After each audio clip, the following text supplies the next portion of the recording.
আসসালামু আলাইকুম, সবাই কেমন আছেন? আলহামদুলিল্লাহ, আমিও ভালো আছি। আম, আগামীকাল বৈশাখ, তো ছোট ছেলে 3-4 দিন আগে 3,500 টাকাতে একটা ইলিশ মাছ আনছে। তো বৈশাখের কথা মনেও নাই, আর আমরা মুসলমান, এটা পালন করাও ঠিক না। তবুও কেন যেন বৈশাখের দিন আসলে সকালবেলা একটু পান্তা ভাত খেতে ইচ্ছা করে। তো ছেলেকে না করছি সকালবেলা যে তুমি ইলিশ মাছ কিন্তু কিনতে চাইও না। ও বাইরে যাচ্ছে, তা আমি বলতেছি কোথায় যাও, বলতেছে একটু বাজারে যাই, দেখি একটু ইলিশ মাছ পাই নাকি। তা আমি বলতেছি না, তুমি ইলিশ মাছ কিনো না, কারণ এখনকার 2,000 টাকার ইলিশ মাছ 4,000 টাকা দাম যাবে। তা বলতেছি না যাই, তারপরে গেছে, আমি না করছি, তারপরে গেছে। তা আপনারা তো সবাই ইলিশ মাছ কিনছেন অনেকেই। ইলিশ মাছের যে কেমন দাম যাচ্ছে, কেজি কত করে ঠিক আমি জানি না। তা আমার ছোট ছেলে আমার জন্য একটা ইলিশ মাছ আনছে, আমরা সবাই খাবো। এই যে দেখেন, এখন এটাকে আমি কাটবো। মাছটা খুবই সুন্দর, তাই এত ভাল লাগছে আমার দেখে। দেখেন একদম পদ্মার ইলিশ, একবারে গোল, মানে এত সুন্দর, কি করে বলবো আপনাদের। আমার কাছে তো অনেক ভালো লাগছে।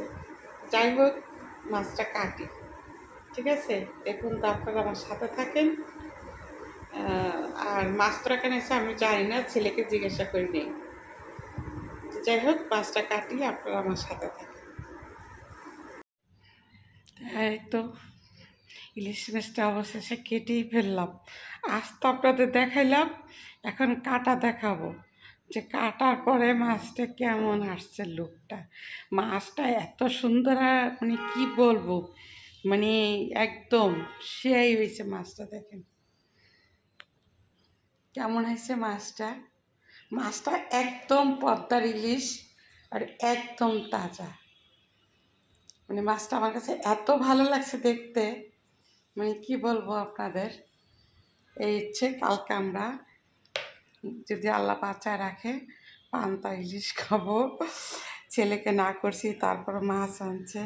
আর সবচেয়ে ভালো লাগছে, মাছের পিসগুলি এত সুন্দর হয়েছে, মানে কি বলবো। দেখেন প্রতিটা মাছ খুবই সুন্দর, অসাধারণ। আর আসলে কি, ক্যামেরা ধরার মতন কেউ নাই বাসায়, আমি একা। তাই আমি একা ভিডিও করতেছি, প্লাস আপনাদের মাছটাও দেখাচ্ছি। যে ভিডিওটা হয়তো বা পারফেক্টভাবে হবে না, ঠিকঠাক মতন হবে না, তারপরও মনের আনন্দেতে ভিডিওটা করলাম। তো তারপরেও কেমন হয় অবশ্যই আপনারা জানাবেন। আর পয়লা বৈশাখ উপলক্ষে সবার দাওয়াত রইল ফারজানা ডেইলি লাইভের বাসায়। সবাই পান্তা ইলিশ খেতে আসবেন, কেমন? আর এই যে দেখছেন মাথা, লেজ, এগুলো আলাদা রাখছি, এটা দিয়ে কচু ঘাটা দিব। হুম, কচু ঘাটা রান্না করব। আর এটা হবে পান্তা ইলিশ। তো সবাই ভালো থাকেন, সুস্থ থাকেন, আল্লাহ হাফেজ।